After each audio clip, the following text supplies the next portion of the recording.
Na té straně nádražní budovy byl velký sklad. Ano. A na té druhé straně, co je vodárna, tam byl taky nějaký sklad nebo nějaké budovy, kromě vodárny?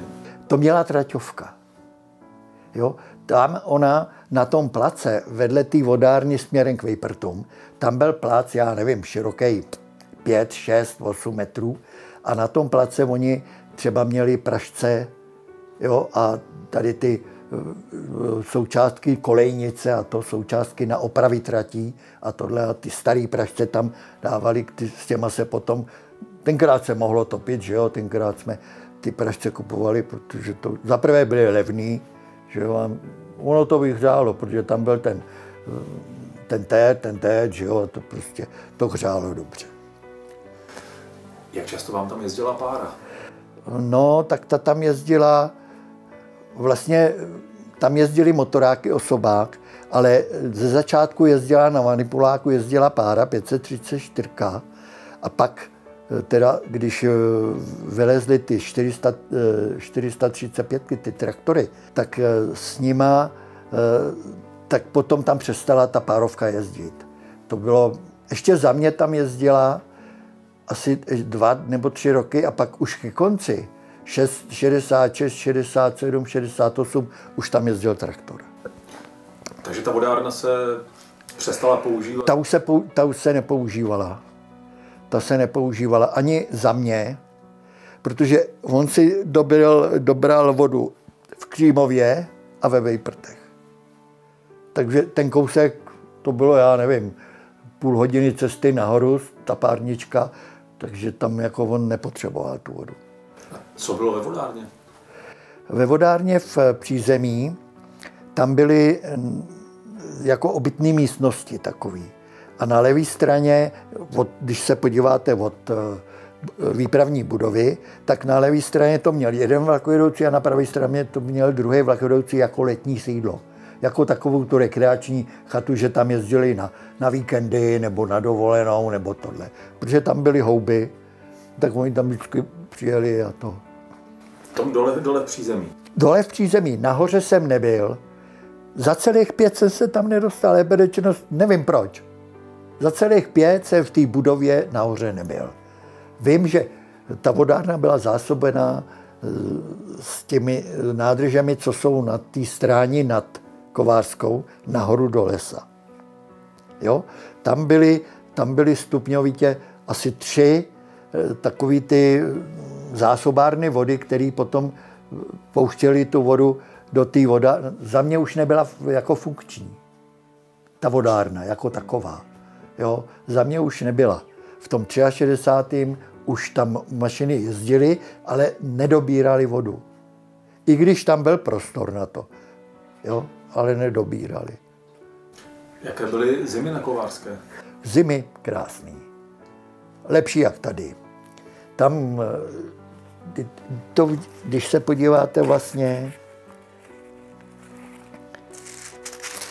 když se podíváte tady, tak to vidíte sám. A každá zima byla taková? Většina. Tam třeba v listopadu začal padat sníh a několikrát se nám stalo, že 19. března zapadl vlak na Pepika. Jo? A my, když jsme jezdili na 1. máje do Chomutova na průvody, to bylo povinný tenkrát, že jo, kdo měl volno, musel jít, no, tak jsme jezdili v kožichu, protože nahoře byla ještě furt jako chladno, zima. A jinak jako ta zima, to bylo, tam třeba 14 dní nejezdili vlaky. Jo, 14? Zapadáno. Zapadáno. Prostě tam ono většinou to zapadlo mezi Rusovou a Měděncem. Tam v té zátočině a v tom úvozu, tam byli, když jsme tam tenkrát šli s tím redaktorem, to vám taky musím říct. Já jsem totiž četl v novinách, že někde u Havlíčkova Brodu mají problémy na silnicích, na tratích, že tam napadlo 10 cm sněhu.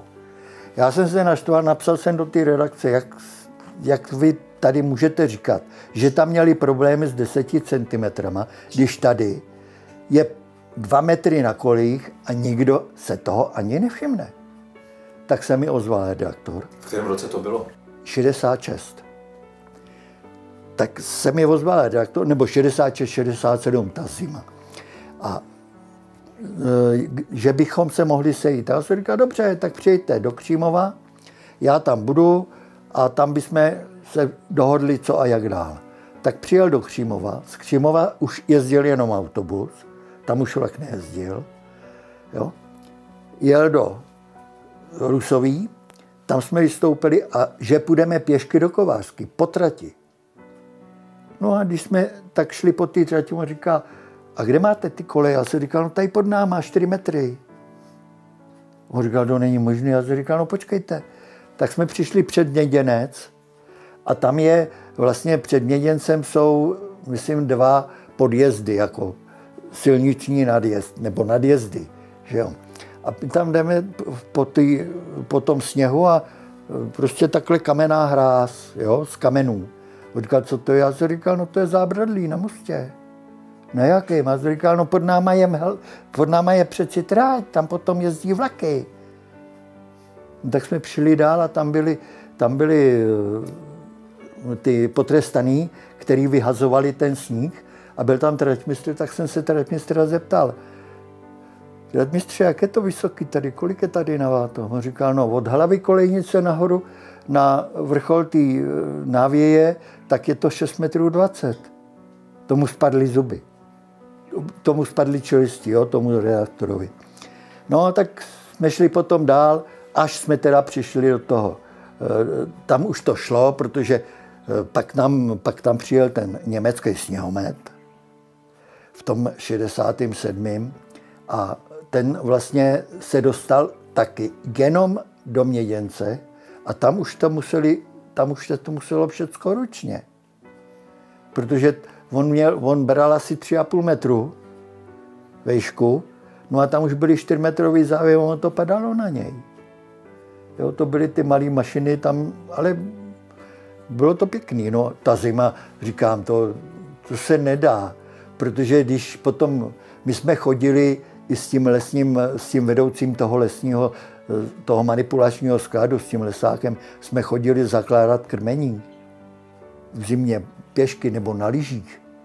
Tam jsem naposledy jezdil na lyžích, jinak jsem potom vlastně v 68. Když jsem přišel sem dolů, tak tady už žádný lyže už jsem neměl, protože tady žádný sníh nebyl a žádný hory nebyly. A když zapadalo, tak jste měli 14 dní dovolenou? Nebo no tak jako my jsme jakoby sloužili, že jo, prostě my jsme tam museli být to, ale jako dovolená, no, ono to dovolená, když to tak vemete, že vlastně nemůžete nikam jít, tak to a být jenom na jednom místě a chodit tam taky není moc hezký.